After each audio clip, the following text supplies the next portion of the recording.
Welcome to the Speculative Fiction Cantina with your host, S. Evan Townsend. And this is the Speculative Fiction Cantina, your weekly hypodermic injection of science fiction, fantasy, horror, alternate history, steampunk. Joshua Gayu, if you'd like to speak with our guests or ask a question or make a comment, please call 347-945-7246. That's 347-945-7246.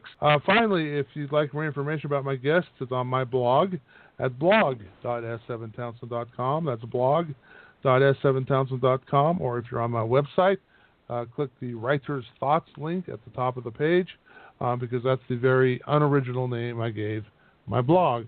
That's Writer's Thoughts. Or just go to blog.s7townsend.com.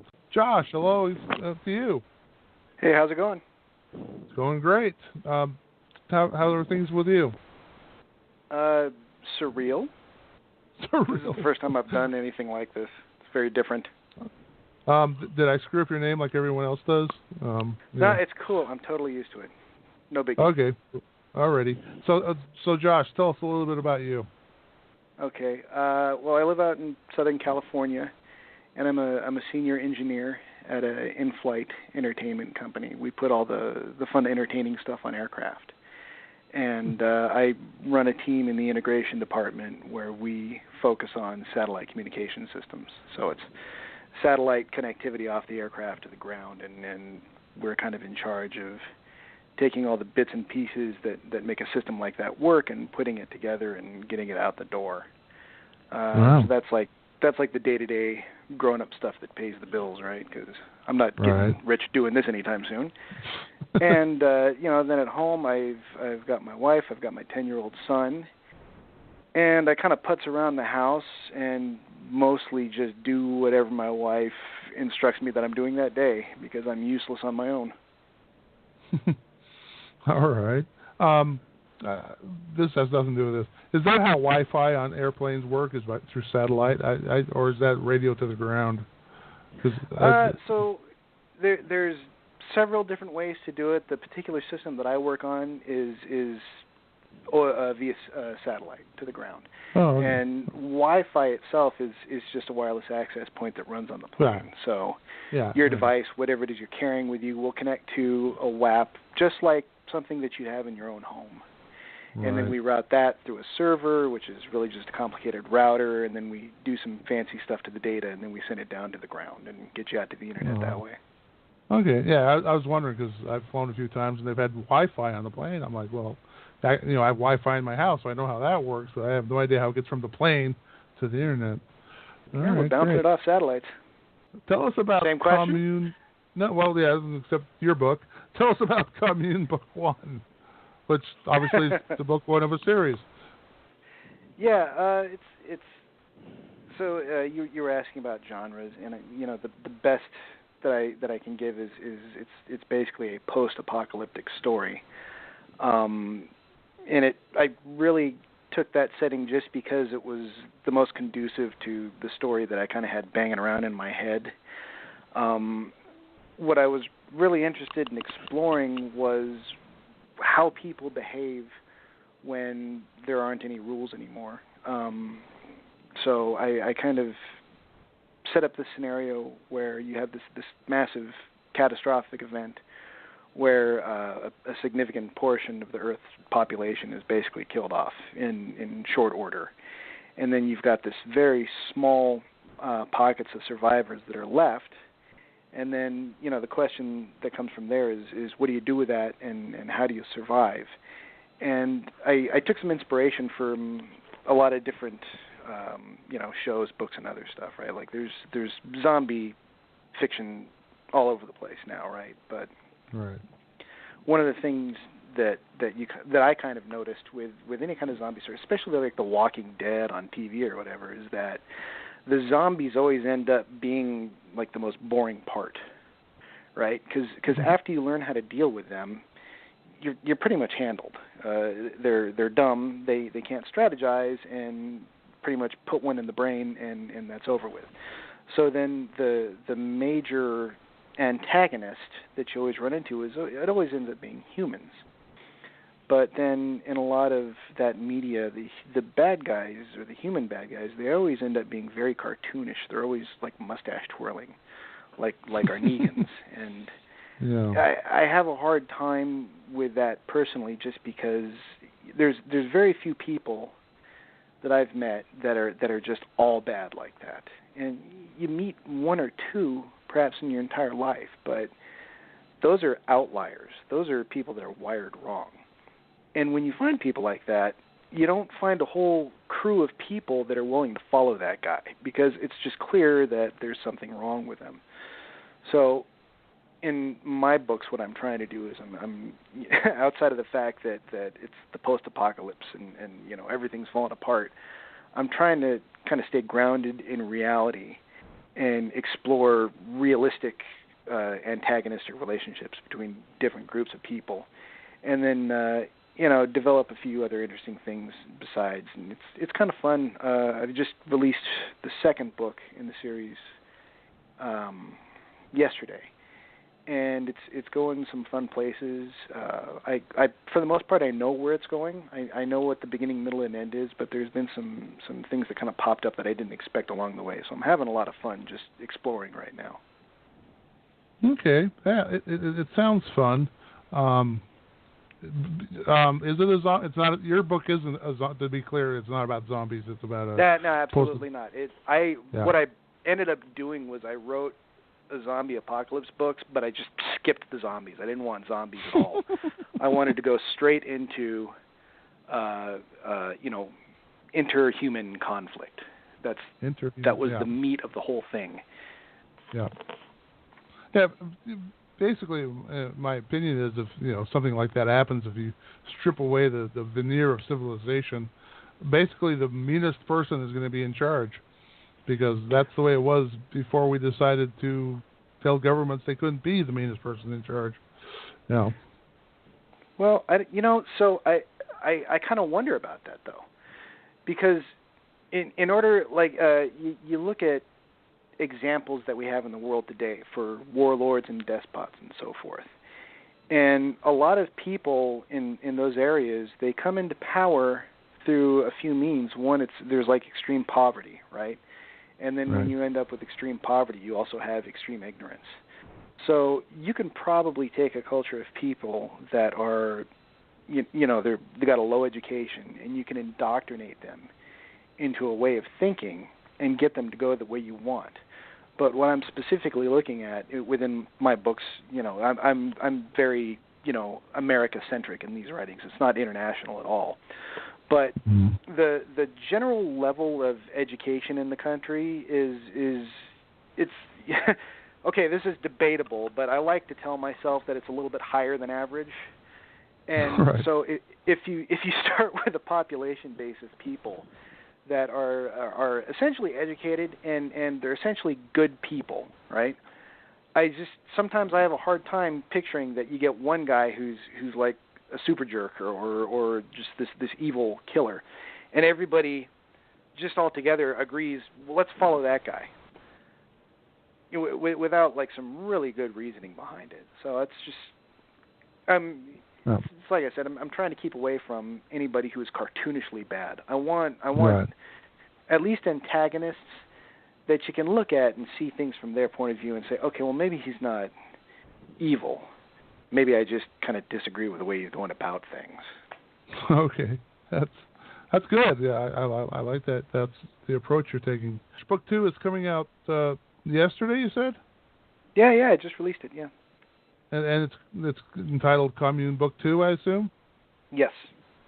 Okay, so everybody go out and look for that. And you have an audiobook coming out soon, right? That's correct. The first one is scheduled to come out It looks like it's going to be the end of September or maybe just into the beginning of October, depending when R.C. Bray can get around to it. Oh, and also, I'm sorry, just give me a second here, but anybody, any R.C. Bray fans who signed up expecting to hear him because he said he was going to be here, I am sorry about that. He had to cancel at the last minute to deal with some personal business. Everybody's fine, everybody's okay, but the guy just had to bow out. So I'm sorry if you're just stuck with me, guys. That's the way that goes. But yeah, he's going to get to that pretty soon, and it'll be released and available on Audible. And then he just signed yesterday to do the second book as well, so that should be happening sometime early next year. Although we haven't hammered out a date yet. R.C. Bray has done some famous book narrations, correct? Yeah, he's done. I think the one that he's best known for is The Martian by Andy Weir, and he's won some Audi awards over a lot of his work, and also a lot of the books that I've really enjoyed over the years. And like I said, The Martian was the first one of his that I listened to that really made me fall in love with his style of narration. And then he did the Mountain Man series by Keith Blackmore. He's doing the Arisen series right now. There's just all kinds of stuff to his name. A lot of people, when they're looking for new audiobooks to listen to, they'll end up just searching for stuff that R.C. Bray's done rather than authors and stuff. I mean, he's that popular. I'm so lucky that he said, yeah, let's do this book. Really, it's a payoff for me. It's all in my direction. I mean, he's just hooked up with a nobody. Yeah, how'd you convince him to do your book? That was it was like fortune smiling down on me from the clouds, I think. So I've been a fan of this guy's for a while now, for years, and he's really good with his fans. He's very connected with them and talks to them. So I've been following him online, and he says, "Oh, here comes a new book," and I, thumbs it up and say, "Hey, can't wait for it." And at one point, he decided he was going to do an Ask Me Anything on Reddit, and he said, "Would people be interested in this?" And we all of his fans said, "Yes, do that. We'd love to talk to you." Now, so he does that, and in the meantime, I had just released my first book, and it occurred to me that the big thing that anybody could be doing right now in the independent market is getting their book released as an audiobook, because now there's such a low barrier to entry for anybody to write a book and publish. I mean, it's really just being a little voice in a windstorm. You got to look for ways to stand out and distinguish yourself amongst the others. And I thought, well, an audiobook, that looks great, but they're not cheap, right? I mean, there's production value associated with it. You could be looking at as much as $10,000 to get one book done. Jeez. So I asked him on the Ask Me Anything, what does it look like getting into this business for a guy who at the time was a one-novel author, essentially a hobbyist, okay?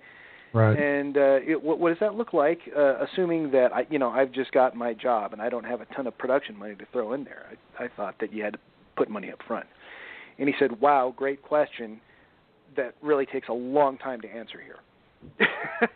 So I'm not going to answer it here, but here's my email, and send me that question, and we'll chat about it offline, and I'll give you the answer that deserves. I thought, oh, that's very cool. That's very good of him. So we did. We took it offline. And as we were discussing the process and the business itself, and he gave me a lot of great hints and insight into it, I didn't realize this, but the guy went and bought my book. And he read like the first one or two chapters that evening. So the next day he comes back in the email and he says, "I'm doing your book," and he says, "I'm doing the series. We'll get this all set up. We're going to do these books." I guess he liked them, and it was like winning the lottery, honestly. Yeah. I don't even care. I don't really care about massive sales or all that usual stuff. I've got a book narrated by R.C. Bray. I win. It's fun. All right, Joshua. Why why do you love unreliable narrators? And I know we're not talking about people who read your book online, but people in your story. Why do you love unreliable narrators? Because they're real.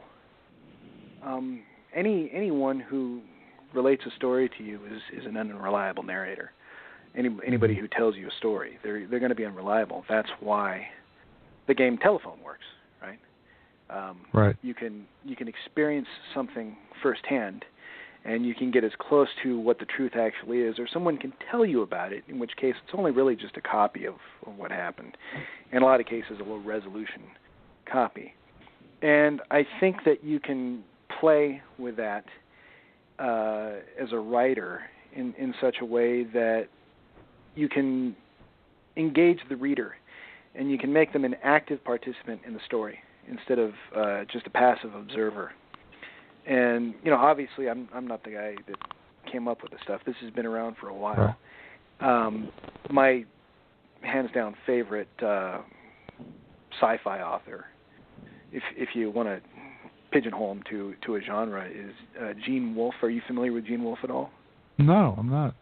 He's pretty. So his work is pretty dense, and I think that's kind of limited his reach to readers. But he is he is the godfather of the unreliable narrator. I mean, that is his whole thing. And I can't say that every book that I ever write is going to employ this mechanism.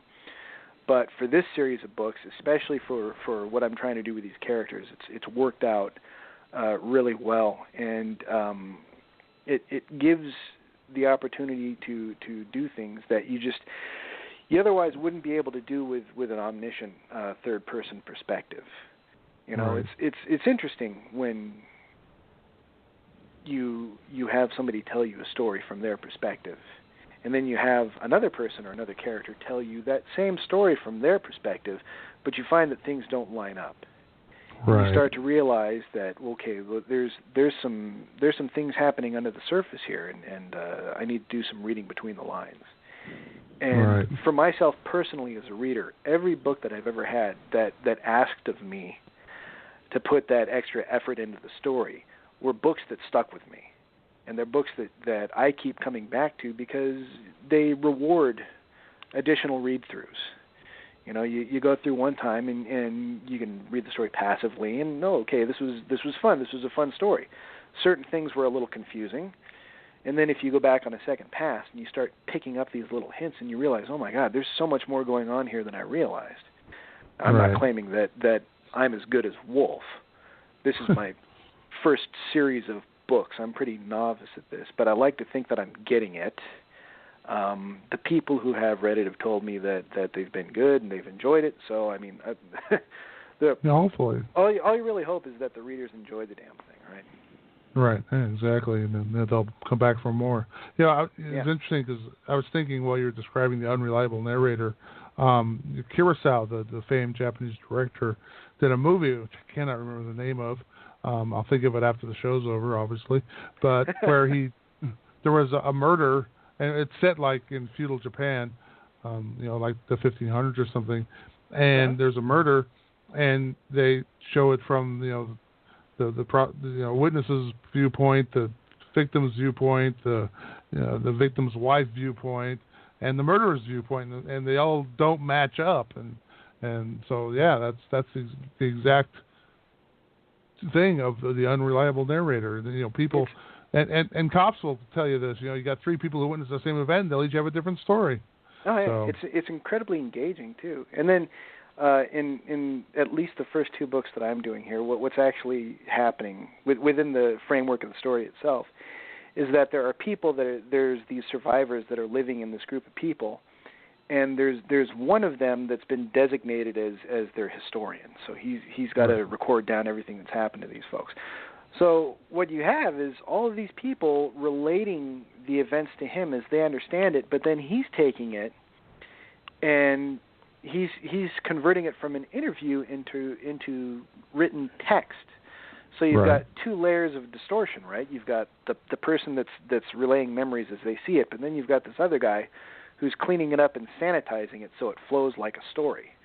So there's additional chances for obfuscation. So you got to kind of keep your eyes open. Yep, that's absolutely true. We're doing something a little different with you.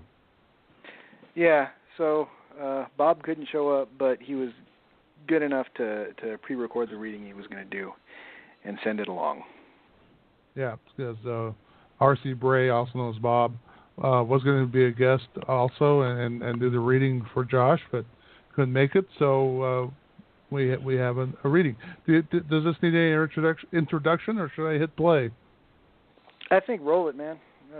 Roll it. All right, here we go. More people. 1. The Flare. My name is Brian Chambers.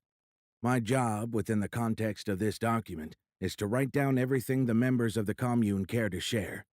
I was awarded this position, despite my best efforts to protest against it, primarily because I am familiar with shorthand, a skill left over from my college days. Some of our other members, who have fallen naturally into the position of elder, have determined that we should begin to keep records for those generations that come after us.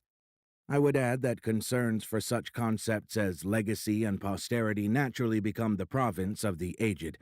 However, tact restricts me from saying this out loud. It is certainly possible that this record is found useful by some unknown reader at a later time. I honestly think it is just as likely that this is our way of leaving something behind. This is the evidence of our existence. The census, public records, and the sum total of all digital human knowledge are lost to us. We must be our own historians. The flare was what it was, what we all remember. One day you step outside, if you were lucky enough to be outside when it occurred, and saw what I can only describe as the northern lights on steroids. The dead of night, and there's enough light to read by, with some of the wildest colors dancing across the sky that you've ever seen, making everything all around you take on this otherworldly, ghostly appearance. This goes on for days, and you get used to it, of course. There was nothing on the news but coverage of the event. I saw more of Neil deGrasse Tyson's face on the TV in those few days than years' worth of wasting time on the internet. Those few days of remaining 24-hour cycle coverage became pretty interesting, if not outright fun. Suddenly, everyone was an amateur cosmologist weighing in on what they thought was coming next. The conspiracy theorists came falling out of the woodwork like they always do, and blamed it all on everything from space-based weapons systems to aliens.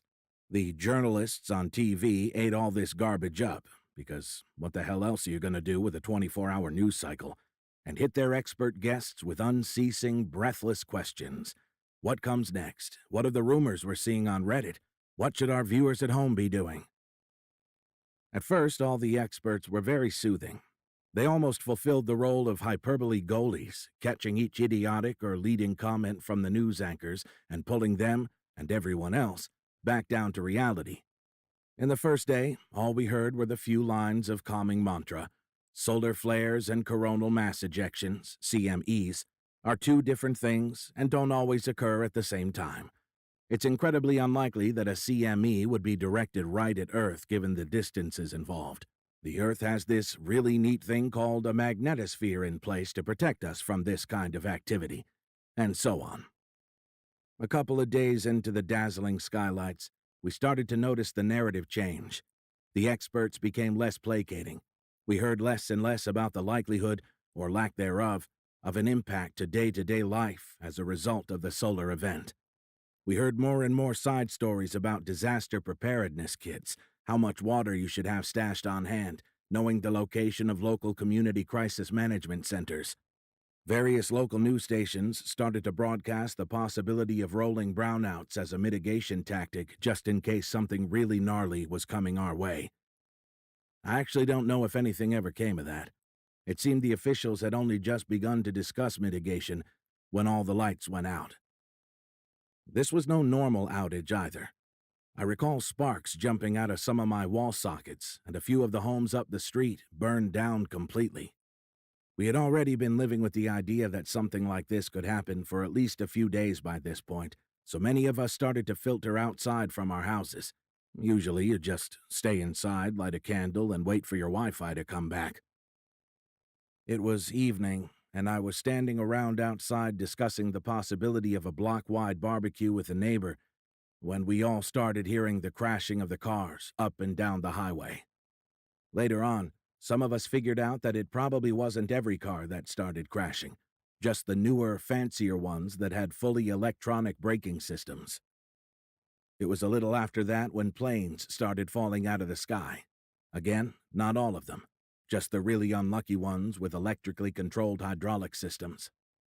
Sometime later, once the news slowly started coming back online and being distributed through old-fashioned means, in many cases military personnel in old-school jeeps, we learned that the flare, as it was being called, was the single greatest solar flare/CME ever encountered in history, with a magnitude several times greater than the event recorded in the mid-1800s. I don't recall what that one's name was anymore, or when it was exactly. All in all, it was a massive, crippling blow to an overburdened power grid running at capacity. This wasn't just localized to North America either. Apparently, the only countries that hadn't been greatly affected were those of the Third World, with little to no infrastructure to speak of. Slowly, over the next few days, chaos bled quickly into mass insanity. At first, when everything went down, it was a nice change of pace. Many of us commented on how nice it was to unplug from the stupid TV for a few hours. By the second day, it was less like a little diversion and more like an unplanned camping trip. Still not so bad. After a week, water and sewage began to be a serious problem. The flare had effectively killed all of the satellites, which we were informed were now also on a slow, plodding collision course with the planet, so all but the slowest courier-based communication was offline. Supplies and relief were non-existent. You may or may not be old enough to remember Hurricane Katrina, but if you are, picture that times 10, only spread out across 20% or 30% of the planet. We were informed that we were collectively looking at about a 6-month recovery period just before the riots broke out and martial law was declared. This was also the same time that all news just stopped coming. It isn't that they weren't trying to get us information. The military in our area and the military couriers remained friendly with those of us who weren't behaving like fools. There just wasn't any new information to speak of. Life became very different over the next couple of months. We adapted to it. You'd be amazed what you can adapt to when you have no choice. Once things had calmed down, we heard some rumors here and there via the border of how things were going on down in Mexico and the rest of South America. Just those rumors were enough to make us grateful for what we had at home, tent cities and all. It seems the world has a way of delivering the second part of a 2-punch combo at the time when you can afford it the least. For us, that second punch was the plague. All right. While he was reading that, I was thinking this guy's writing things down. He's using terms like internet, Reddit, and going, people in 100 years won't know what those things are after a crash like that. But anyway, that was good, and R.C. Bray did a great job. That's great. He sounds way better than I would have. That's great. That's the first time we've had a third-person narrator do a reading on our show. So yeah, that worked very well. Does your engineering background affect your fiction writing? It does quite a bit.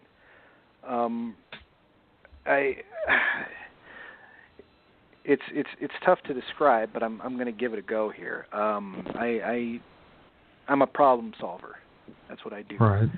And I approach writing like solving a problem, and it's a methodical and procedural approach. And that's I guess I'd say that I'm wired a little differently because I'm approaching an art form like a science or that sort of discipline. But it's my day-to-day job is a lot of figuring things out, research, looking things up, and then taking what I've learned from that and figuring out how to build something. All right. And I found that writing a book was like that as well. And then for a lot of people who don't write or don't write books, I guess it seems like a really monumental task to write on a subject for, between 50,000 or 100,000 words. But, in my job, there's a lot of writing involved, just through documentation and other things. And I kind of thought about it and realized that, God, I must have written thousands of pages throughout my career as an engineer in the aerospace business. I've been doing this for 16 years now in various capacities. I used to write glass cockpit display software for helicopters. That was my job out of college. And so the process of writing in my job just becomes kind of this second nature thing.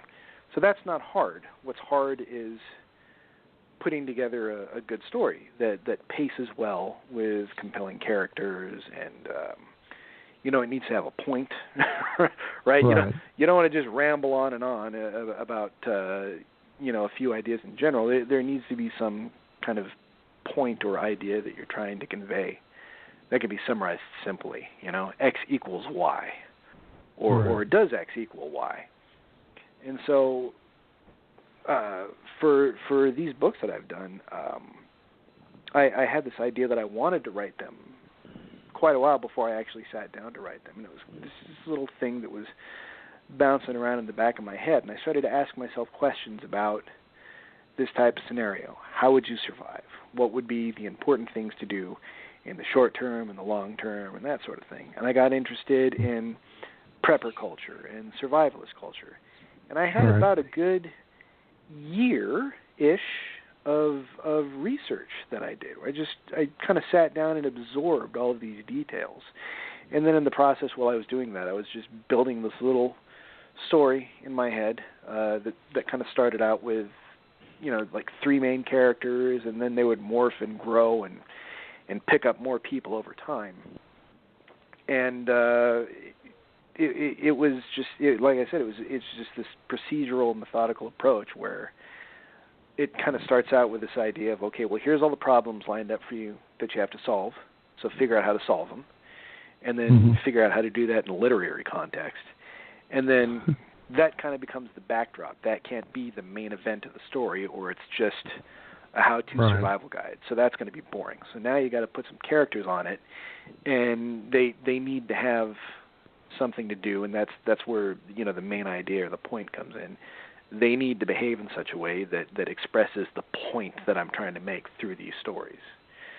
And the main point that I'm really driving at is, in a situation where you have essentially no accountability now, because nobody's going to come off and arrest you for doing bad things. Right. What kind of world do you collectively, with the people around you, want to build? And do you try to advance an idea of life being sacred and preserving it? And do you want to take a chance on people and hope that they're good?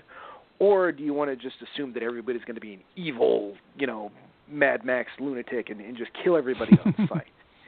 And the question is, if you're living in that kind of world where your own survival is the most important thing to you, and you're killing people over very little provocation, is that the kind of world that you want to live in? Is that a world worth living in? And that's really just a question that I'm asking to the readers. I never try to answer it. I don't know what the answer is. It's unique to everybody. And then throughout the stories, things ratchet up. There's this amping of aggression through the books where, the first one it doesn't seem that bad. Second one, things ratchet up pretty hard. And then third, things come to a real head. And I hope that I have my readers thinking about these things. It's like, well, is it still worth taking a chance on people? Right. All right. Josh, same question. What motivates and inspires you? Is this with regard to writing or with just life in general? With regards to writing. Well, from the perspective of writing, I think the thing that I enjoy the most really is a good character-driven story. and just developing characters, getting them from point A to point Z, and seeing what it is that changes a person over time. The basic character arc, and I enjoy exploring that. And I like taking people, putting them in different situations, sometimes horrifying or strenuous, or maybe not so much. But I like to see where they'll go. As the writer, I have some control over what's happening in the book itself, but I never want to feel as though I'm pushing a character somewhere that I need them to go. I want that to happen realistically. And so you kind of look for different ways to do that. But I'd have to say, it's just the people really make the story, and you gotta do whatever you can to come up with some compelling characters. For me, I basically cheat. I'm sure there are writers out there that are really good at creating people just from the ground up, right? Just like completely invented. And I'm not that smart, frankly. So a lot of the people that end up in my books, they're jigsaw pieces of people that I've known in my life. And I take a bit of sarcasm that I like from one person, or a sense of humor that I like for another, or the life experiences of a friend, and I find ways to fold them into the characters that I come up with to inform them and make them feel solid. And then I expose them to sometimes horrible things and push them around on the board and see how they react to it. Okay. So basically characters. So, yeah. Great. Well, you don't have a story without characters. Exactly. Josh, anything you want to get out before the end of the show? Well, just the new book is out, so go get that quickly. Great. And then outside of that, I wanted to thank you for doing this and having me on here. I've had a really fun time doing this, probably more fun than you realize. And I think it's so cool that you put this show on for people like us that really, we're nobodies. We don't have that much of a voice. We don't have the big marketing machine behind us of mainstream publishing. And the fact that fellows like you are willing to take the time you're not making any money off of this, right? We're just getting together and we're discussing things that interest us. Yeah. And I think it's really great that you go to the effort to do that and create that forum. I'm really appreciative of that. Well, thank you. Yeah, and I'm a nobody too, so I'm out here trying to get help you guys too. So all right. Yeah, but you're a nobody with more books under your belt than I have. That's true. I'd like to thank my guest, Joshua Gayu. Excuse me, I did it again. It's spelled Gayu, but it's pronounced Gayu. Anyway, more information is on my blog at blog.s7townsend.com. I don't think we have the link to the Commune Book 2 up on the blog, but you can probably find it through Amazon. There's links to their websites, links to their social media, so go check that out at blog.s7townsend.com. And next week at this time, tune in when our scheduled guests will be writers M.L. Rusak and J.T. Bishop. Looking forward to that. Thank you, Josh. Thank you, sir. Yeah, and thank you to all our listeners, and everybody have a great weekend. This has been the Speculative Fiction Cantina on Rightstream Radio.